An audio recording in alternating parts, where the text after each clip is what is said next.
Forget everything you knew about Cleopatra. Hollywood films turned the last queen of Egypt into a romantic beauty who seduced men for love.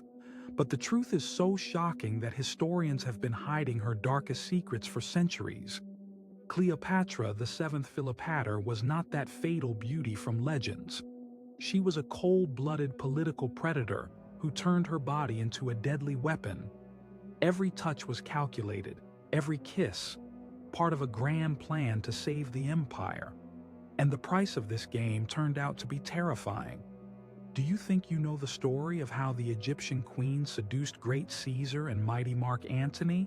But what if I tell you that these romances were carefully planned political operations where sex served as currency and human lives as bargaining chips? What if Cleopatra was not a victim of circumstances, but the architect of one of the bloodiest political intrigues in human history? Today, we will reveal the truth about a woman who was ready for anything for power.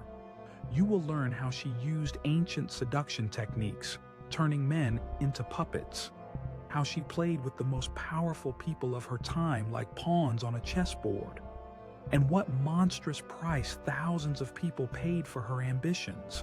Don't forget to subscribe to the channel and write in the comments what you think about using intimacy as a political weapon. This topic is relevant today too. Ptolemaic Egypt of 69 BC was the last independent Hellenistic kingdom, surrounded by greedy Roman legions. The Ptolemy dynasty had ruled the land of pharaohs for 3 centuries, but their power rested on shaky foundations. Rome was inexorably absorbing one kingdom after another, and everyone understood Egypt's turn was not far off. Cleopatra VII ascended the throne at 18 when the country was on the brink of economic collapse. The Nile had flooded incorrectly for several years in a row. Harvests were meager, people were starving. Roman merchants drained gold and grain from Egypt, leaving the treasury empty. The young queen understood perfectly. She had only one trump card against the Roman military machine: the ancient traditions of Egyptian diplomacy, where female beauty and sexuality had served as political instruments for centuries. In the Ptolemaic court, there was an entire science of seduction, passed from queen to queen. This was not primitive prostitution. This was the art of psychological control, based on ancient Egyptian and Greek knowledge of human nature. Cleopatra studied not only languages and philosophy, but also secret techniques of influencing the male psyche, which the priests of Isis kept in strictest secrecy. The Ptolemies traditionally married their own brothers and sisters to preserve the purity of royal blood. But Cleopatra broke this tradition, turning dynastic marriage into a political instrument. She understood that in a world ruled by men, a woman could achieve power only through control over male sexuality, and she was ready to pay any price for her kingdom's survival. But what happened next exceeded all expectations. Cleopatra didn't just use sex as a weapon. She turned it into a system of total political terror, where intimacy became a trap and love a deadly addiction. When 53-year-old Gaius Julius Caesar landed in Alexandria in autumn 48 BC, he didn't expect to meet an opponent in the form of a 21-year-old girl. Caesar came to Egypt as an arbitrator in the dynastic dispute between Cleopatra and her younger brother Ptolemy XIII.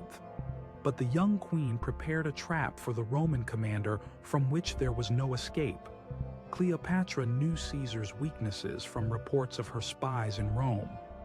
The great conqueror who gave Rome Gaul was subject to 2 vices: thirst for power and insatiable lust. He already had a reputation as the husband of all wives and wife of all husbands, as Roman wits sarcastically remarked. But the queen prepared something greater for him than simple carnal pleasure. Ancient sources tell that Cleopatra secretly penetrated to Caesar wrapped in a carpet. But this romantic legend hides a monstrous truth. In reality, the queen came to the Roman with an entire arsenal of seduction, including narcotic incenses, aphrodisiacs, and ancient techniques of tantric control over male consciousness. Egyptian priests knew the secrets of plants capable of causing euphoria and sexual addiction. Cleopatra used this knowledge, gradually addicting Caesar to a mixture of opium, mandrake extract, and other psychoactive substances. The Roman commander, accustomed to crude carnal pleasures, experienced for the first time enjoyment of such power that he lost the ability to think clearly.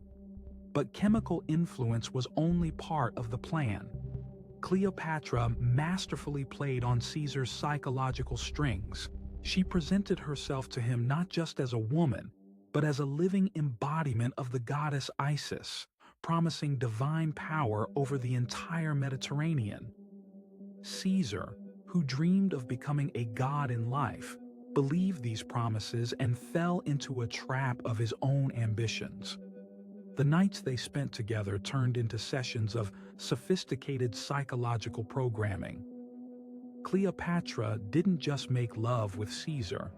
She methodically destroyed his will, forcing him to make decisions beneficial to Egypt. Every touch was calculated, every moan, part of a grandiose performance. The result exceeded all expectations. Caesar not only recognized Cleopatra as the sole legitimate ruler of Egypt, but also ordered the killing of her rival brother. Moreover, he became the father of her son, Caesarion, who was to become heir to both Egypt and Rome. The great conqueror turned into a puppet in the hands of the Egyptian queen. But the most terrible was yet to come. Cleopatra was not going to limit herself to one Roman commander. She had a plan to enslave the entire Roman elite, and Caesar's death on the Ides of March 44 BC only accelerated its implementation. After Caesar's assassination, Rome plunged into the chaos of civil war. Three commanders, Mark Antony, Octavian, and Lepidus, divided the empire among themselves, but each dreamed of becoming the sole ruler. Cleopatra realized that her finest hour had come. Now she needed to choose a new protector among the Roman triumvirs and repeat her success with Caesar.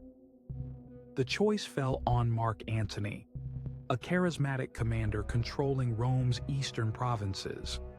Unlike the calculating Caesar, Antony was a man of passions, prone to excess and emotional impulses.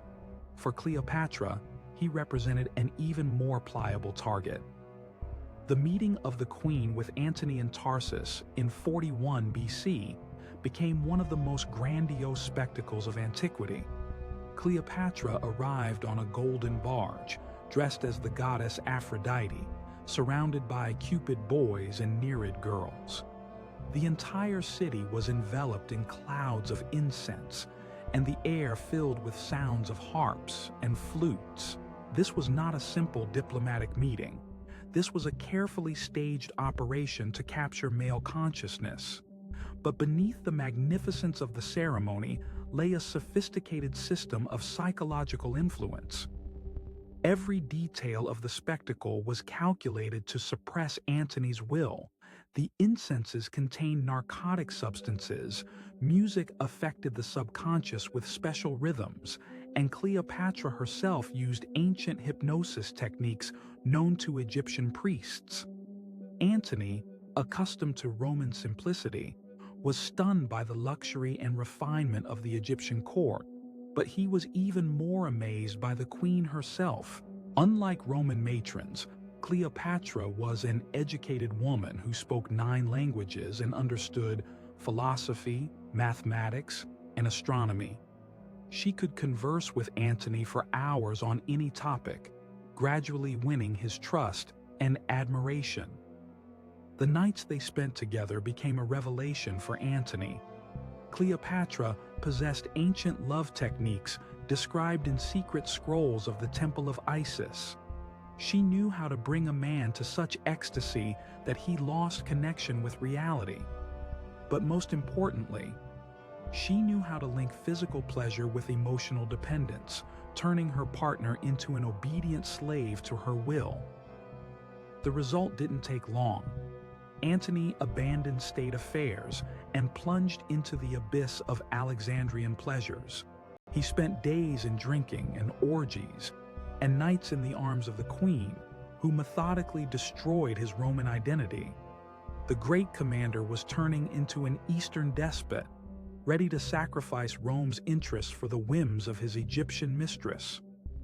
Cleopatra bore Antony 3 children and managed to get him to officially recognize Caesarion as Caesar's legitimate heir. Moreover, Antony began distributing Roman provinces to Cleopatra's children, effectively creating a new empire under Egyptian control. The Senate and Roman people were furious, but Antony no longer belonged to himself. But the most terrible was yet ahead. Cleopatra didn't just control Antony, she turned him into a weapon against Rome itself, and this game was to end in an ocean of blood. Among all of Cleopatra's victims, the most tragic figure was Octavia Minor, sister of the future Emperor Augustus and lawful wife of Mark Antony. This noble Roman matron became an unwitting participant in the monstrous game devised by the Egyptian queen. Octavia was the embodiment of Roman virtues, a faithful wife, caring mother, and wise politician. Her marriage to Antony was supposed to strengthen the alliance between the triumvirs and bring peace to the republic torn by civil wars. But Cleopatra could not allow this happy marriage to destroy her plans. The queen used the most treacherous methods against Octavia. She didn't just seduce her husband, she methodically destroyed their family life, using magical rituals and psychological manipulations. Cleopatra bribed servants in Octavia's house who mixed substances into her food that caused infertility and depression. The noble Roman began to wither before everyone's eyes, not understanding the reasons for her suffering. When Antony returned from Egypt, he was no longer the man Octavia had married.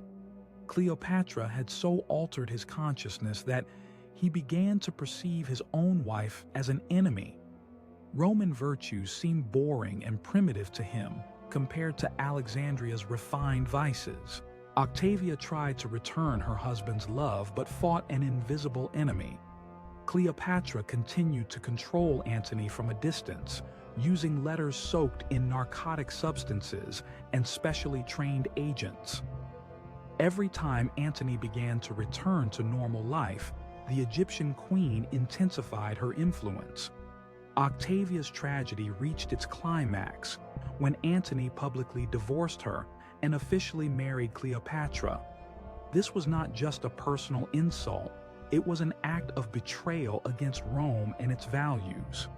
The noble Roman was rejected for a barbaric sorceress who had turned her husband into her slave. But Octavia's fate was only a prelude to a much larger tragedy. Cleopatra was preparing the final act of her bloody drama, a war that was to crush Rome and establish Egyptian dominion over the world. And the price of this mad plan turned out to be monstrous. Cleopatra's children by Antony, twins, Alexander Helios, and Cleopatra Selene, and younger son Ptolemy Philadelphus, became living symbols of her ambitions. The queen raised them not as Egyptian princes, but as future rulers of a world state uniting East and West under her dynasty. In 34 BC, Antony held a ceremony in Alexandria that shocked the entire ancient world. He proclaimed Cleopatra Queen of Kings, and her children heirs to various eastern provinces. Caesarion was promised Egypt and Cyprus, Alexander Helios, Armenia and Parthia, Cleopatra, Selene, Cyrenaica and Libya, and little Ptolemy, Syria and Cilicia. These donations of Alexandria meant the actual partition of the Roman Empire and creation of a new dynasty under Egyptian control. Cleopatra had achieved her goal. She turned the Roman triumvir into an instrument of Egyptian expansion. But this victory was to turn into catastrophe for all participants in the drama. Octavian, the future Emperor Augustus, realized he faced not just a political rival, but an existential threat to Rome. Cleopatra and Antony, under her control, were creating an alternative empire based on Eastern principles of despotism and mysticism. This was a challenge to the very essence of Roman civilization. The propaganda war unleashed by Octavian against Cleopatra was merciless. The Egyptian queen was portrayed as a depraved sorceress who had bewitched a noble Roman. She was accused of using black magic, human sacrifices, and plans to turn Rome into a province of the Egyptian kingdom. But behind the propaganda lay a terrible truth. Cleopatra really planned the destruction of Rome as a political system. She wanted to create a new empire where Eastern wisdom and mysticism would replace Roman discipline and order. In her plans, there was no place for the Roman Senate, Roman law, and Roman virtues. War became inevitable. Two civilizations, Western and Eastern, clashed in a deadly struggle for the future of the Mediterranean. And at the center of this conflict stood a woman who had turned her sexuality into a weapon of mass destruction. The Battle of Actium on September 2nd, 31 BC became the culmination of one of the bloodiest civil wars in Roman history. The fleets of Octavian and Antony met off the coast of Greece in a battle that was to determine the fate of the ancient world. But the outcome was decided not by the military talents of commanders, but by the psychological state of Mark Antony, completely subordinated to Cleopatra's will. At the decisive moment of battle, the Egyptian queen suddenly left the battlefield with her ships, and Antony, forgetting his duty as a commander, followed her. This act became one of the most shameful in Roman military history. The great commander, Caesar's comrade, hero of many victories, betrayed his soldiers for a woman who had turned him into an obedient puppet. Antony's flight from the battlefield was not a spontaneous decision. Cleopatra had carefully prepared this moment, knowing that direct military confrontation with Octavian was doomed to failure. She calculated to retreat to Egypt and there prepare the last defense of her kingdom. But her plans were more cunning than they seemed at first glance.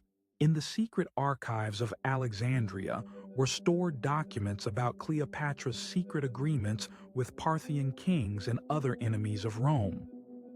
The Egyptian queen was preparing a grandiose coalition against the Romans, where her state was to become the center of anti-Roman resistance.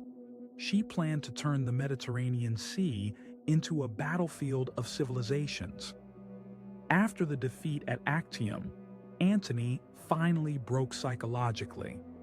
The man who once commanded legions and decided the fates of nations turned into a pitiful slave of his own passions. He spent days in drunkenness and debauchery, trying to forget the shame of defeat, and nights in the arms of Cleopatra, who continued to control him even in this desperate situation. But the Egyptian queen was not going to surrender. She developed the last, most monstrous plan of her life. If it was impossible to defeat Rome by military force, then it could be destroyed from within by turning Octavian himself into her next victim. Cleopatra began preparing a trap for the future emperor that was to be the crown of her political career. When Octavian's armies approached Alexandria in summer 30 BC, Cleopatra met them not as a defeated ruler, but as a woman ready for the last, most desperate game. She knew she had only one chance: to seduce Octavian himself and repeat her success with Caesar and Antony. 33-year-old Octavian was the complete opposite of his predecessors. Cold, calculating, devoid of passions, he seemed invulnerable to feminine charms. But Cleopatra was ready to use the most extreme methods of influence against him, including poisons and black magic. Their only meeting in the mausoleum of Alexandria became the last act of antiquity's greatest tragedy. 39-year-old Cleopatra, still beautiful and charming, tried one last time to use her main weapon, but Octavian proved immune to her charms. The Roman commander saw before him not a woman, but a political enemy who had nearly destroyed his homeland.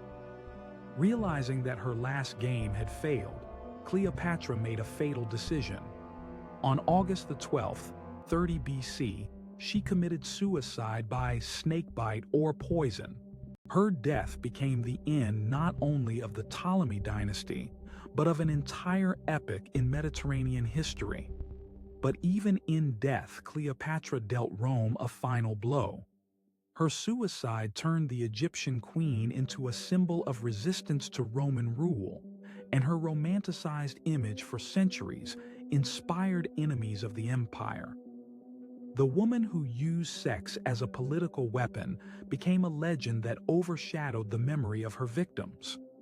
The fate of Cleopatra's children became the final act of the tragedy begun by their mother.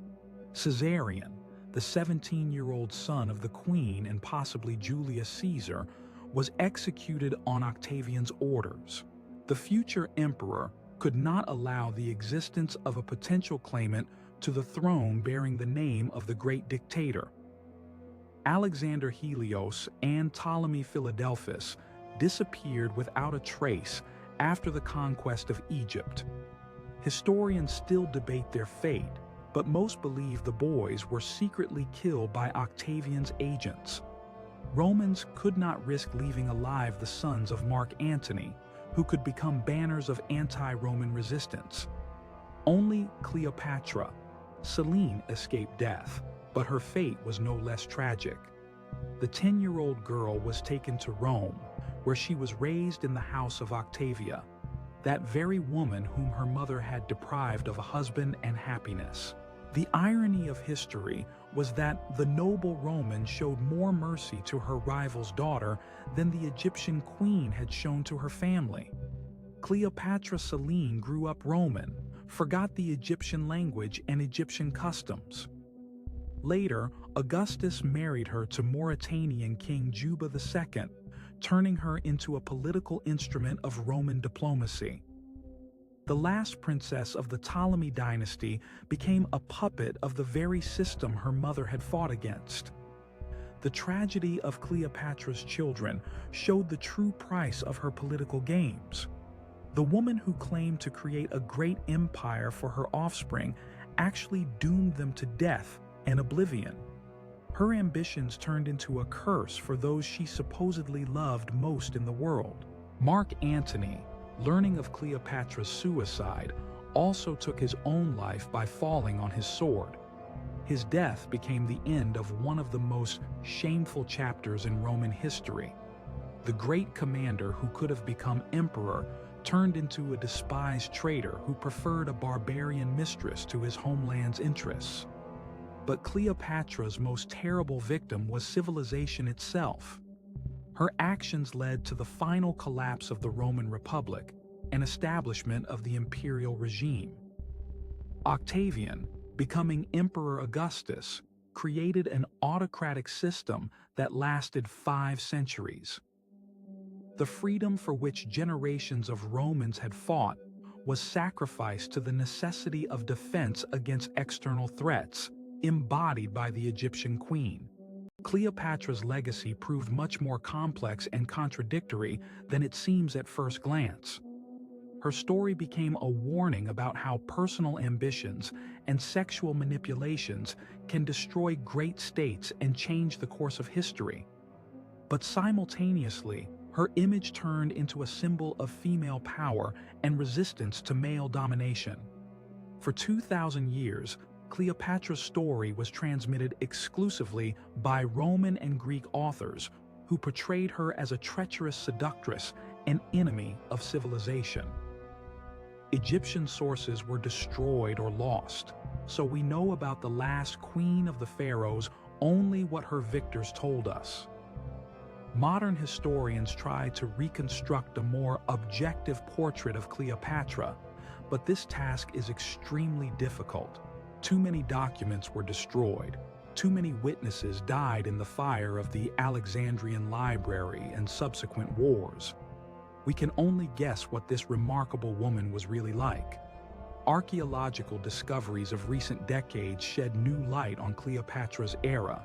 Excavations in Alexandria and other Egyptian cities show that her kingdom was much more developed and powerful than Roman propagandists represented. Ptolemaic Egypt was a center of scientific and cultural progress, and Cleopatra herself was one of the most educated rulers of antiquity. But these discoveries cannot change the main fact. Cleopatra used her sexuality as a political weapon and was ready for any sacrifices to achieve her goals. Her methods were ruthless, and the consequences of her actions were catastrophic for thousands of people. In our time, when issues of gender equality and female emancipation are particularly acute, Cleopatra's figure acquires new relevance. She shows how a woman can use traditionally male methods of fighting for power, but also demonstrates the danger of turning intimacy into a political instrument. The story of the Egyptian queen remains one of the most mysterious and contradictory in world history. We will probably never know the full truth about her motives, methods, and plans. Too many secrets were taken to the grave by the last ruler of ancient Egypt. But one thing remains undoubted. Cleopatra, the seventh Philopator, was not just a beautiful woman who seduced two Roman commanders. She was a brilliant politician who nearly changed the course of world history, using the most powerful weapon with which nature endowed woman. And perhaps this contains the most important lesson of her life. The power of female sexuality can be so destructive that it is capable of crushing empires and changing